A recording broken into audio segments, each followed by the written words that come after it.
3 types of chia seed pudding. The first is a vanilla coconut pudding. I always start with 3 tablespoons of chia seeds. There's a lot of sugar-free maple syrup options out there. You can find this one in my Amazon shop.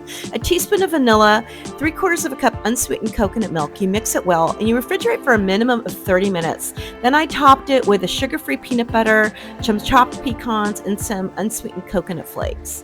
There you go. The second one we're going to do is a chia seed pudding with chocolate. It's 3 tablespoons of chia seeds, 2 tablespoons of cacao powder, 2 tablespoons of sugar-free maple syrup or honey, and then 3/4 of a cup unsweetened almond milk or your favorite milk substitute. Mix it well, refrigerate for a minimum of 30 for it to get nice and thick. Top with raspberries, sugar-free chocolate chips, and chopped nuts. Third chia pudding is berry chia pudding with 3 tablespoons of chia, a teaspoon of vanilla, a 1/4 cup of unsweetened coconut milk, and almond milk. Mix well, minimum of 30 minutes in the refrigerator. This one hardened up quickly. Top with your favorite berries. Like and follow for more.